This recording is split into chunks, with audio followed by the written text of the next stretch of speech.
Welcome back to the Daily Drum on WHUR and Sirius XM Channel 141. I'm Harold Fisher. Memorial Day weekend starts today for a lot of you, and the unofficial start of the summer season means barbecue. Every year, we sit down with the experts to talk about grills and grilling and safety, and of course, traditional and innovative ways to season your meats and your grilling food. My guests are Reggie Jones, owner of Big Reggie Barbecue, and Chef Rodney Mattis. Hey guys, thank you so much for joining the program. Thank you for having us. You know, Reggie has been on here before. Chef Rodney, first time on the program for you. So I want to start with you, but I can correct that. We did a sit-in before, Harold. We did? About 5 years ago. Oh, see, I'm getting Chef old. Matt. Yeah, see, that's right. That's, you know what? That is absolutely right. See? Right. Yeah. So I guess that's what's happening when you eat too much barbecue this time of the year. We just excited. So listen, I want to start with, even before we get to the food and all of recipes and all of that kind of stuff, I really am interested in talking about shopping for a grill. And Chef Rodney, talk to me about how someone who isn't a chef, who just wants to do some grilling, in the backyard, where should they, or how should they start looking for the right grill for them? That basically goes on their expertise. So if you're a beginner, you want to get a small grill. You don't want to get nothing fancy, and then you could graduate to that. But just a small grill from Walmart, Sam's Club, anything of that nature. That's your first starting point with a small grill. Nothing overwhelming. When you say small grill, are you talking about one of those little hibachis, or You can do a hibachi. Actually, I have a hibachi on my deck for if I'm just fixing something small for myself. Yes, but something a little larger, maybe the what's that, like a 24 by 24 inch grill? Mm-hmm. Yeah, one of those with the little lids on top and everything. That's a good starting point. How do you know whether or not, as a beginner, if you've never owned a grill before, whether or not you should do gas or charcoal or electric or pellets? What do you say about that, Reggie? Because there are just so many options out there. It's a lot easier, believe it or not, just to do charcoal, because charcoal is a little forgiving, meaning when you first light the charcoal has this point where it reaches its height and then it slowly dies off. And you need that, because as a beginner, you want to have that, not that just gas that's constantly going.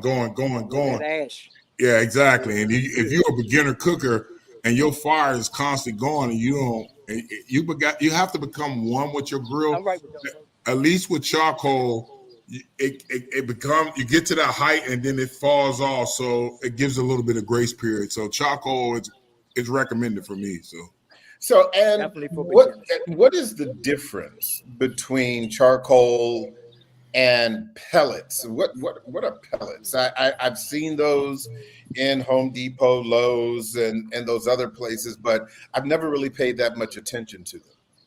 Open your wallet. That's what you have to really? do for a pellet grill. Yeah, it's a new way of cooking. Yeah.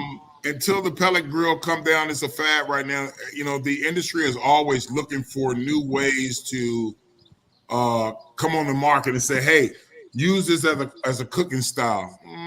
Charcoal gonna be around for a long time and the flavor is good, but you got to pay for those mechanics. Temperature probe. It's got an auger in the inside where it winds up and feeds it pellets. I mean, all of that stuff, man. I just had a partner that just had a pellet grill break down. Thank God that they honored it and they stood behind their product.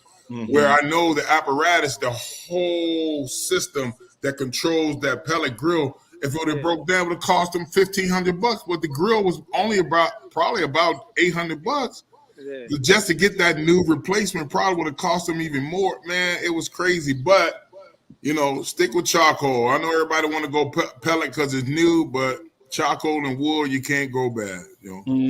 So, how long have you been a grill chef, Rodney? And how did you get your start? Well, actually, I'm not a grill chef. I'm the chef. I'm not going to tell anybody any different. But grilling is always our summertime favorite. So I like grilling during the evening times, late evening. It could be like shish kebabs or anything of that nature. But I just like grilling. I don't know how I fell into the love of it, but just the love of cooking was a part of it. And then once you take it outside in the atmosphere, that's a whole different feeling. Oh yeah. Yeah. Mm-hmm. What about you, Reggie? I mean, I know you've been doing this for a long time. Yeah, I like the fact that, cooking is like art to me. It's like a painter painting a piece on some canvas. Yes, sir. Blank canvas. There you go. Right. I get the joy from, everybody got different palate, especially young kids and older people. If you can grab the attention of young people and older people and you're cooking the same food and everybody is enjoying it, I'm cool with it. So you have that, you got to have that artistry type of mentality to say, hey, I want everybody to be happy. And that's a wide range of a palette because you got young people and older people and you got to make everybody happy. So, and Rodney is right. Being outside in the elements, grabbing a cigar while I'm grilling, man, is awesome, So I do want to go back to the grill selection. When you're talking about gas grills or propane, do you use, Rodney, are you using charcoal or are you using propane? I use charcoal. I use charcoal 90% of the time, unless we're doing catering and we go to a client's house and they have a gas propane grill. I'll use it, but I'll use charcoal 90% of the time. And not to hand any shade off to propane, but what would you say are the pros and cons of using propane? Of using propane? Yes. I couldn't even give you the pros and cons on it because there's something that I don't even really touch. Like I say, 90% is charcoal, and that's like cooking inside the house to me. Open flame, and I can touch on it a little bit. Sure, go ahead. Yeah. If you want a burger real quick, propane is cool. It's fast, it's high heat. If you want to sear a steak and you got a nice seasoning on the steak, you want to sear that steak. The steak ain't gonna take that long. And you want them high temperatures, yeah. If you're looking for those flavors, you're looking for that long cook, if you're looking for the traditional barbecue flavor, it's amazing. I tell you what, I'm holding some ribs right here. You see? There you go. Let's cook this today. Charcoal. You see that pink ring on there? Right. You can't get that from a gas grill. You know what I mean? You can't get that pink smoke ring from a gas grill. And those are the benefits of going for charcoal and putting wood flavors in there. I'm sorry, but that's all right. Look at Rodney. I'm sorry, Rodney. Don't do that. Look at Rodney. Look at Rodney. There you go. Yeah, but no, Harold. It's definitely pros and cons, and depending on your cooking application is where you want to decide whether you want to use propane or charcoal. But like Chef said, it's like a quick. If you're ready to do something real quick, right. And you're outside in the elements, it's still you the same. But a lot of times you'll hear people say they're outdoor kitchen, right? Which is the same elements that we have inside, but we just brought them outside. For sure. But the charcoal definitely brings the flavor and everything. Flavor, right. Smoke, like you say, the smoke ring and everything. So you're not getting that's something that's definitely something to consider. And I want to remind our listeners that obviously you're hearing this on the radio, but if you want to see the smoke rings on the ribs and on the chicken and everything else that both Chef Rodney and Big Reggie are sharing with us, you can actually see this broadcast on our website on WHUR.com. It'll be playing right there on YouTube. So I promise we are not hiding the food from you. So if you are really interested in seeing this conversation, Right. I invite you to log on to WHUR.com, and it will be there for you to see. One other quick thing about the grills. Do you feel the same way about electric grills? Is that, again, kind of like cooking in the house? Same thing, same concept. Yeah. I haven't seen electric grill. Do you seen electric grill, chef? No, not really. Only thing I could think of is something like those indoor smokeless grills they try to promote. Those like electric grills. But my thing now is the small Blackstone grills. I have the one that they put the bottle of propane gas on, and we take it to tailgate. We take it everywhere. My wife and I. We go to our son's game, and it's a flat Blackstone grill, but that's propane. But the electric grill, it's like Chef said, Rodney said, it's indoors. It doesn't do the same. I mean, it's a waste of money to me almost. So every year, we talk about this one particular issue, and still we see that there are stores that still sell charcoal lighter fluid. Reggie, can we put that to rest? What is, because here's the thing, and we talk about this every year. Yeah. And I may go to a cookout, and the ribs may taste like high octane. Yes. I'm gonna give you the recipe here, and we're gonna slow it down. I want everybody to listen. Take some notes, get a piece of paper, rewind this thing. Don't buy the Match Light charcoal. It's really lazy. It's a waste of money. It's just a waste of money. If you take regular charcoal and you put the lighter fluid on the charcoal, if you wait 55 seconds to 1 minute and let them soak through, you can take your hand, put the match inside your grill, and light each charcoal without it flaming up on. But what people do is they spray the charcoal and then throw the match immediately. Right. And second, you have to let it burn off. If you don't let it burn off, you start tasting the lighter fluid. That lighter fluid, yes. Yeah, and if you don't follow this process, and I said it last year and I'm going to say it again, 55, I don't care how much you soak, just wait 55 seconds. Then take your time and then light it, and then it's going to light and you'll be good to go. But you have to let the fire burn off till it's not burning anymore, and you're good. White ashes. Yep, white ashes. And you're good to go. Chef Rodney, do you use a chimney? I have a chimney. Nice. No. You don't use a chimney? Yeah, see, I like the chimney. I stopped. Have I ever? I really don't use the lighter fluid. Right. But I'm going to take a break in just a little bit, but when we come back, I do want people to understand what a lighting barbecue chimney is. Right. Yeah. So, but before I take this break, Chef Rodney, for people who are trying to, find out more about you, to reach out to you about your services, how can they find you in social media? Yeah, they can follow me on all social media platforms under Spar Soul Catering Cuisine. Say that one more time. Spar Soul Catering Cuisine. Spar Soul Catering Cuisine. Yes, sir.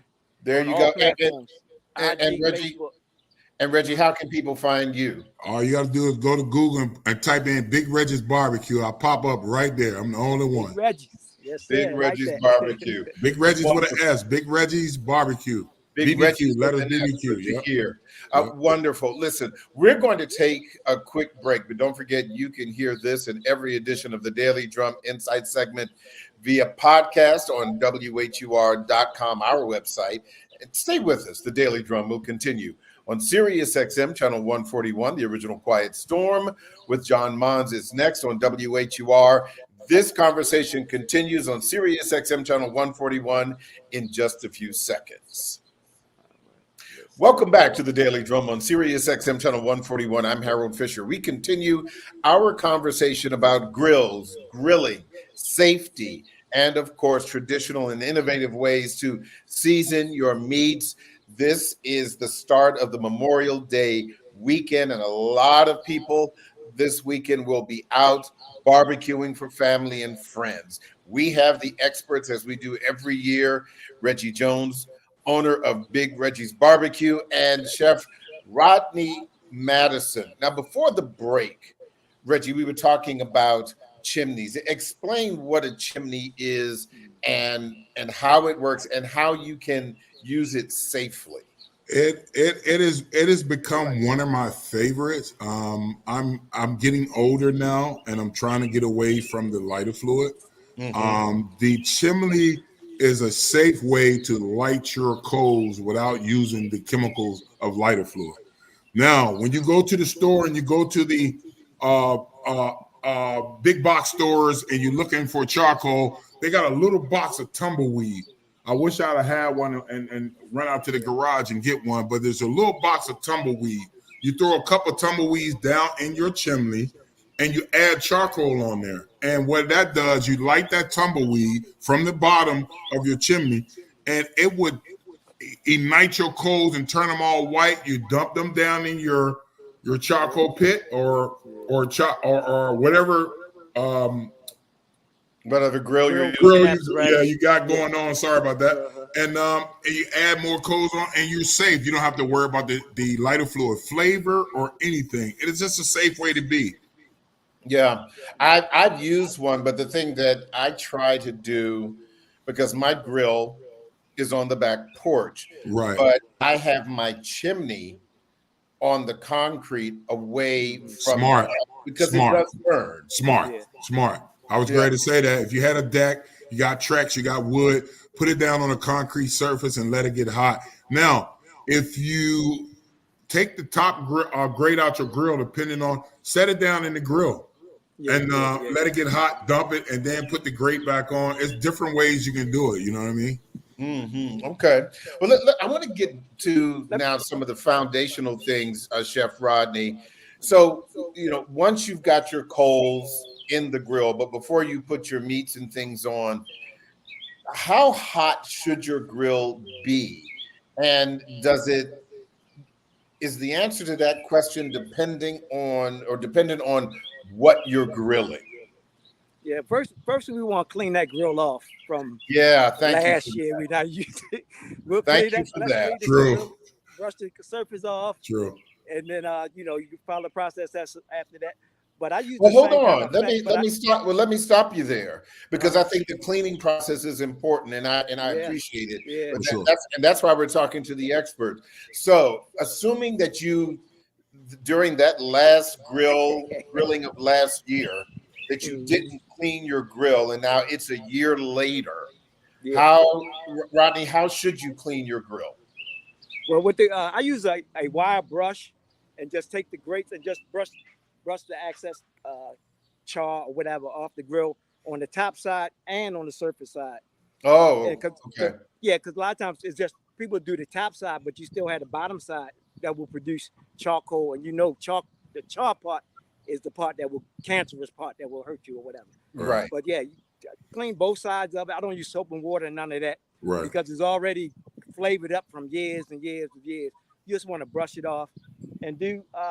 Back on the chimney part, I use the chimney effect inside the grill where I'll build up a whole pile of charcoal and just light it from there. True. Once it burned off, then spread it out. That's true. So that's kind of the chimney effect I use without the chimney thing. Right. Like Chef said, you could use the chimney inside the grill, or you put it inside on the concrete as well. But yeah, the cleaning part is the main part. And then once you got your stuff laid out, you want to have a hot side. I usually go, it depends on when I'm cooking. It'll be a hot side, a medium, and then a lower temperature side. That way, some people don't have the largest surface to do all that, but still you could do it hot and a medium side, just determine on what you're cooking. Mm-hmm. If you're cooking those steaks. After you use the wire brush, Do you wipe it down or just, or do you? So what I'll do sometimes, I'll take an oil rag with like, grease or whatever oil and just, rub it on there just to grease them, oil them back up. Other than that, that's it. No soap and water, none of that, because you're taking the flavor from out the grill. And that's the same concept with cast iron, pans and stuff like that. No soap and water, just pan and oil. Yeah, that makes a lot of sense. So, and about the heat, Reggie, how hot should your grill be? I mean, let's assume that we're just talking about red meat, the steaks and the like. Some grills, most grills. Sound. Can you hear me? We can hear you. We can hear you. There we go. We got you back. So the thing I was asking Reggie was, how hot should the grill be? Let's assume that you're doing ribeyes. I think that's foundational. That's basic. Most grills these days have a temperature gauge. Right. But for those that do not, how do you know that it's hot enough and that it's not too hot or not hot enough? Right. I have these little cheap, and I'm going to show you. Give me 1 second. Mm-hmm. Yep. Yeah. And I'll take these little digital cheap temperature probes that I use. Yeah. And I dealing with charcoal, and I would shoot the middle of my charcoal, and it would show me what the temperature is, and you see it lights up there, and show you the temperature. My center of my grill, because I have a big grill, the center of my grill is 900 degrees. 900. Yeah, 900. So, but I know in the center of that grill I can sear. Right. As I move away from the coal and the fire, that temperature get lower and lower and lower. And like Chef Rodney was saying, you have to have those hot spots. I call them dead spots. Mm-hmm. Always have dead spots in your grill. Chicken, flare up. Yes. Burgers, flare up. Pork, Boston butts or big pieces of meat like that drops a lot of grease, flare up. Yeah. Even when you're cooking from one cook to the next, we talked about cleaning. Mm-hmm. Leave some of those ashes down there. Don't clean them all out, because those ashes will capture some of the grease dripping. Or if you got a bigger grill, you can slide a pan in there. If not, then you do a deep cleaning. I deep clean my grill twice a month. I mean, break it down. So temperature wise, it all depends on the protein that you're cooking. Right. And you just want to make sure that you hit it and not cook it so fast that it's burning on the outside and the inside temperature, which you need a meat thermometer to see what your target temperatures want to be, or you want to be at. Okay, so here's the other. Are you invited to the barbecue question, Rodney? I'm going to be really, really transparent here for a moment. Okay. Mm-hmm. I grew up when my mother was making steaks. She made them well done. Oh, yeah. As I have matured, right, and have experienced a more diverse way of cooking, I now realize that the best way to cook a steak is medium rare. But we still, Rodney, get a lot of pushback on that. Why not well done for the well done folks out there? Oh my gosh, man, that's anytime we go out, just a little quick story. My wife, if she orders steak, I put my head down. I was like, I'm a chef. The chef in the back saying, "Who can the well done steak?" Right. It's just the texture of it. I mean, I can't even explain it. I could overcooked steak is. They use that phrase "shoe leather." Yeah. It's chewy as ever. Anyway, right. Myself, I like the medium rare. Right. Experience. I call it the bubblegum effect, where you still can chew and so soft.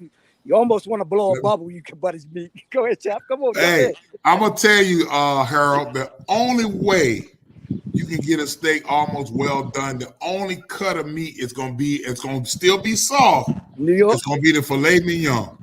Oh yeah, that's it. Any other cut is like Chef says, it's gonna taste like shoe leather. Now, people need to break out their temperature probe because this will. I'm telling you, I've been cooking and cooking and cooking. I break it out and I understand it. But really cooking steaks, if you want to hit your steak that nice temperature, that 130, 135 range is a sweet spot for a nice, buttery, juicy type steak. You understand what I'm saying? Sear it on the outside. Sear it on the outside. So I like a little slight pink, not too rare. I like a little slight. But that's 134, 136. I'm good. Taking it off the grill. But if you don't have that probe, you'll never know. You can never tell. And they keep saying do this every time. Do this, but that don't really help. That don't help. Yeah. So when you try to poke it or something like that, it don't help you. Yeah.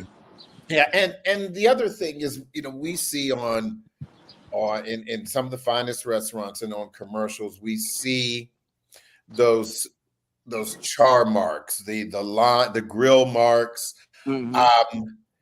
Again, let's take a good old ribeye. And Reggie, you were talking about 900 degrees or so. Right. How do you get that? How long should a nice ribeye take before you turn it over? When you put that completely raw steak in, take me through your process. Well, like I said, my grill is really hot. So when I drop that steak on that grill, I'm about 30. Yeah, no, I'm about 2 minutes, 3 minutes, and then I flip it to the other side. But then I'm constantly flipping because that heat dries out. But that steak got marble in it, so it's going to sweat on the opposite side. And so as you turn, it's going to sweat because of the grains in the steak. I'm different. My mother's side of the family is from the Caribbean. My father's from North Carolina, so I blended too. So my style of cooking is more Caribbean and North Carolina style. So I'm jerking my steak. If you ain't never had a jerk steak, try your hand. Oh wow! Okay. Yeah, jerk steak has been my best, man. So I got jerk turkey burgers today. Wait a minute. So hold on. Bring that back here. There you go. And see, that's what I mean. That looks absolutely perfect. Yes, color and everything. Good job, Chef. And that looks like a third of a pound. Right. That looks like a third. Yep. A little more over a half. So take me through your steak process, Rodney. Your seasoning even before you get it on the grill. Are you just a basic salt and pepper kind of guy, or what do you season your steaks with? Well, I'm not actually a steak guy myself. I hope that don't hurt nobody's feelings, but but I use just basically salt and pepper when I'm doing it for a catering events, and I focus more on the butter as opposed to the salt and pepper. So you just see it with the salt and pepper and cook it, and then you use your herb butter or whatever kind of butter you're going to use, and just let that melt down on it because the butter brings the flavor. Just drive the flavor right through it without the burning process. That's correct. Am I right, Chef? That's correct. And I also add rosemary, and I take a fresh head of garlic and I cut it in half. Ooh, and I'll season my grate with that garlic, that fresh garlic. Right. And man, I'll take that rosemary and I'll put it in some type of beef broth, and I'll just tap my steak with it. Tap my steak. Oh man, you talking about something different, man? It's another world. You take them oils out that rosemary, and I add that jerk flavor, man. You better get up out of here and put a lobster tail on the grill, Harold. Oh my goodness. That's what I think we're gonna do this Sunday, lobster. We're gonna do seafood this Sunday. Yeah, man. Okay, so let's talk about that, because we know that seafood cooks really fast. Particularly shellfish. I mean, even if you just put it on a skillet in your kitchen, it's fast. If you put it in a soup, it's fast. I, Rodney, have always been a little wary of putting a lobster tail on my grill because I'm always afraid that I'm going to to burn it or just to overdo it. What's your recommendation for a lobster tail? Indirect heat for one. Indirect heat. Always you have some grills that had the little top shelf on there. Right. Yes. Where you open, I usually crack the shell and leave the shell on the tail to let the shell lobster meat sit on top of, like perch up on top of the on the tail, and off the indirect heat. Because like you said, as soon as you put it, if you put it on direct heat, it's gonna be done chewy before you know it, and it ain't even done really. It's just chewy. So yeah, just use the indirect heat. It still be like Chef said, he got his real hot spot. It can be right over top of that real hot spot. Right. You just baste it with your seasonings, butter, or whatever you're doing for you. And that's what majority of all seafoods is, pretty much the basting part that's going to get it cooked through, because the indirect heat is just going to cook it nice and slow and everything. Because grilling, like seafoods, what else can you call it, Chef, besides grilling if it's indirect? Yeah, I'm a little bit more aggressive. Like I said, in the Caribbean, they cook everything in open flame. So I take my lobster and I cut it and put it on the half shell. So you got two sides. And like Chef said, you keep that lobster in the shell. But what I do is I make a butter sauce and I get a little brush. And what I do is I control my fire. Now, when you're cooking lobster tail on the grill, that 900 degrees grill probably went down to about 300 or 400. Perfect coals. You know when the coals are dying down, they're not too hot. I would take my lobster tail and down, put it down my char marks on that. And I butter it before I put it on there, and then I turn it up on the shell side and I start brushing it. So the heat is coming through the shell and I got more control. I'm constantly butter. I got butter, garlic, and I got chives in my butter sauce. And I'm basting it. So what happens with butter, when you're cooking lobster on the grill, every time you brush it, that butter creates flames. Flame up. And the flames come up around that lobster tail. And you controlling where the heat goes. But you can't put it on a fresh, high heat, 900 degrees, 800, 700 degrees. You can't, because it's like Chef said, it's going to turn it to a rubbery type of state. And you want to try to control that. But it's going to be trial and error. I know, Harold, you talked about people that's haven't barbecued in a long time, or just starting. When you coming back out, you're gonna have some. You're gonna get some bumps and bruises. You know what I mean? You're gonna have to learn your grill. Every grill cook different. I can go to Chef Grill and try to cook something that I cook all the time here. It's gonna cook different. Harold, I can come to your house and cook some, and it's gonna cook different. Yes, you can. Yes, you can. Yes, you can. Up here. Hey, look, let's make that happen, or either you guys can come here, man. I don't care. We need to make that happen. We need to record that. Yeah, you know what? I think I will definitely take you up on that. We've been talking about it for a while. We have. So how long should that lobster be on? Man, how long I cook by feel, man. Can I give you a quick story? I used to call my mom. I used to play professional basketball. Yeah. And I didn't know how to cook, man. I couldn't even cook an fried egg. And I used to call my Mom, how long does it take to cook this? And she had no answer. One thing about when you cook, Harold, you can look at the texture of certain things and see how the protein would tighten up. You would see how the lobster would tighten up. It's almost about feel. You get a general idea out there of what the cooking time is going to be, but you're going to have to go off of feel and taste and try to do it a couple of times to be like, hey, no chef measuring. I don't measure anything. I season stuff off. Am I right, Chef? That's right. Yep. We just season off a feel, man. Yeah. Hey, Rodney, one thing I did want to ask, and this has to do with your meats. It could be a steak. It could be a hamburger. We always hear this term, after you take it off the grill, you got to let it rest. Why are we letting things rest?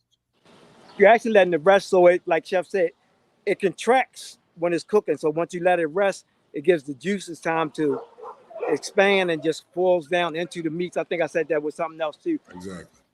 But it all depends on what meat it is. Chicken breast, for one, people can kill that so quick. Oh, no Yeah. doubt. That's one of the process. You cook them and then you take them off and let them rest. And like Jeff said, it's like a trial and error. You have to judge it. You might have to judge it. You might have to put it back on, but you test one to see if it's done enough to still remain juicy until until it's time to serve it or whatever. But yeah. That resting, Reggie, is a really big deal, and I don't think a lot of people understand how important that is. No, that is so important. I did these ribs today, and I got a candy glaze on them. If you can see, yes, sir. Yes, I took some brown sugar. As you can see, all that sticky stuff look like honey. Yes. I had to rest them. I took them off the grill and I rest them for about 25 minutes.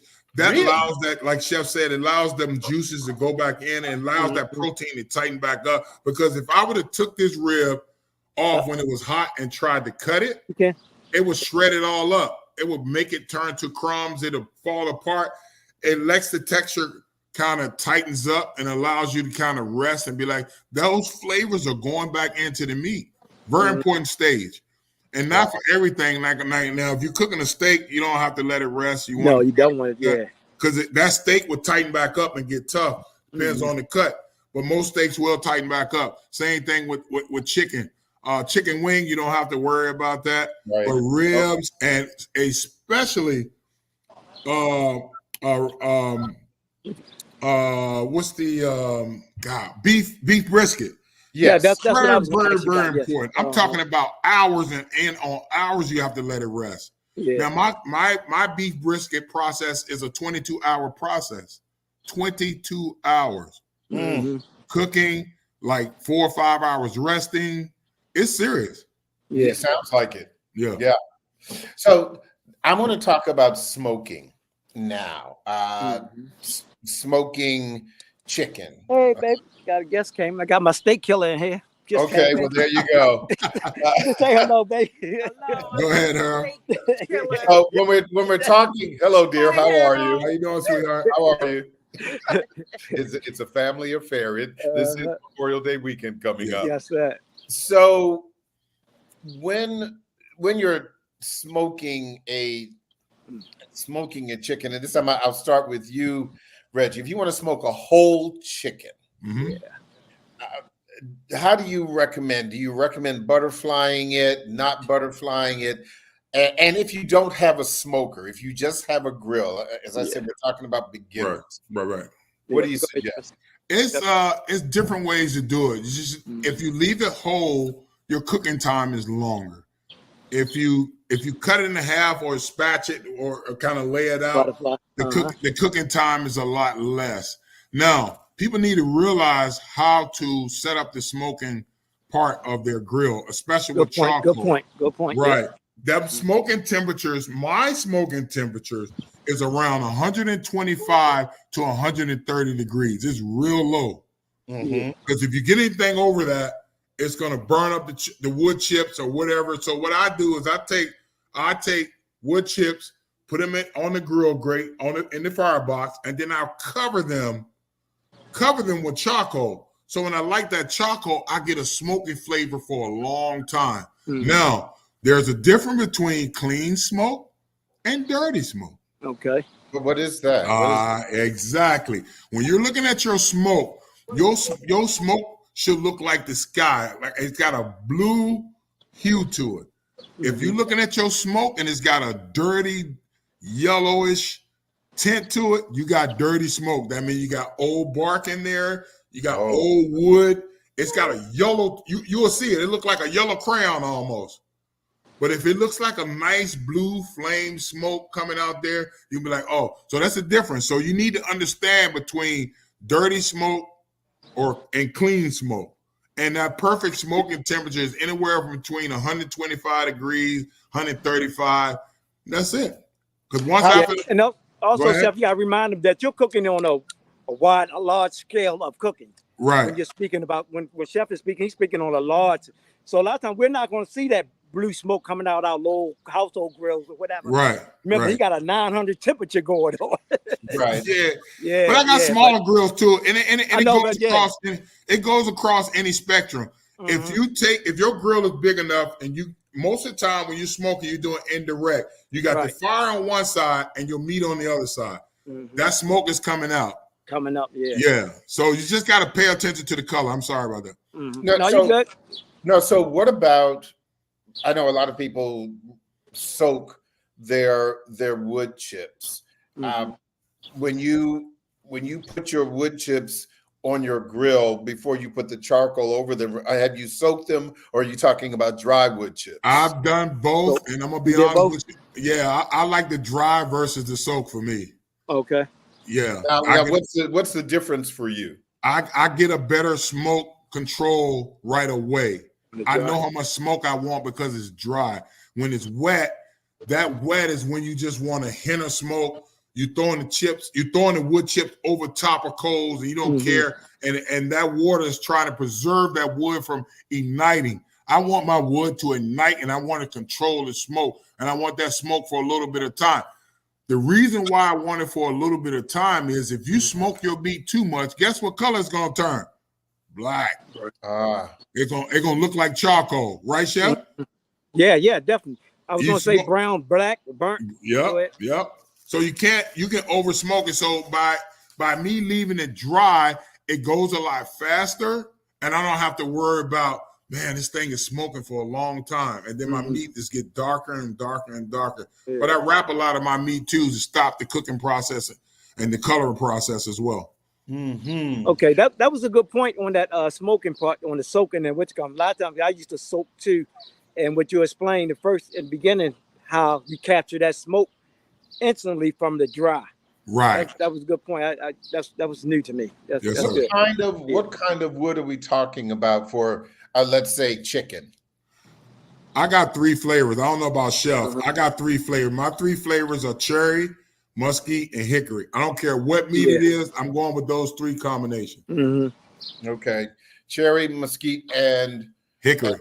But do you ever blend them? All the time. All 3 of them going there all at the same time. Yeah.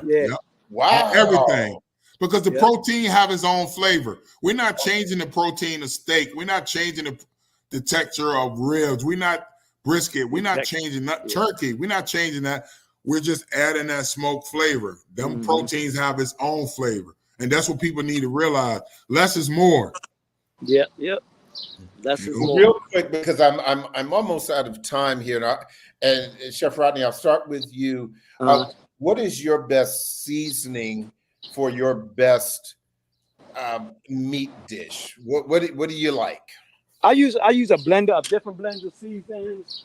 I got something I have right here. I don't know if we can see it, but it's like different seasons here. What's in it? We got paprika, oregano, black pepper. I use some dry onions, some cayenne, and a little seasoning. And I use a Worcestershire sauce. That's just for a marinade, for a dry. That's a wet marinade or a dry marinade. And I hear a lot of people sometimes use this mustard. You ever tried the mustard yet, Chef? No, I do it. They use it for a binding. I've tried it on ribs, but it's not your thing. Yeah, it's not a favorite of mine neither. But and it doesn't change the flavor enough. It's just the binding of the seasons. Right. So Reggie, what's your go-to? I know you mentioned the jerk, right? But what else might be your go-to seasoning for meat or poultry? Hey, Chef just covered them all. Those are basics. If you go back and rewind this thing and listen to what Chef said, you got your paprika, you got your onion powder, you got your garlic powder, seasoning salt, because we got it, or Himalaya salt. We got to get away from that iodine salt. Stop putting that white iodine salt in your stuff, because most of our protein already have salt in it. Brown sugar, and some of your basics, you can look up basic recipes on what the seasoned meats is, but Chef covered most of them right there. That is wonderful. I want to thank both of you guys, Reggie Jones, Chef Rodney Madison, for sharing and having some laughs as well. Chef Rodney, good to meet your wife. And The steak killer. there you go. Tell her I understand, though. Look, guys, thank you so very, very much for your expertise. And I will be in touch. I'll keep you abreast of what I'm trying to work with. But again, thank you so much. Yes, sir. Thank you for having me. You're welcome. Thank you for having us. Absolutely. And we got to do that hookup, Chef. We got to do it. Hey, her, we got to get together. We got to make it happen. We can do that, yeah. That is the Daily Drum for this Friday, May 24th. For News Director Renee Nash, reporters Millette Green, Bramante Bryant, producer Candace Atkins Wilson, and engineer Bobby Adams, I'm Harold Fisher. Good night and have a safe Memorial Day weekend.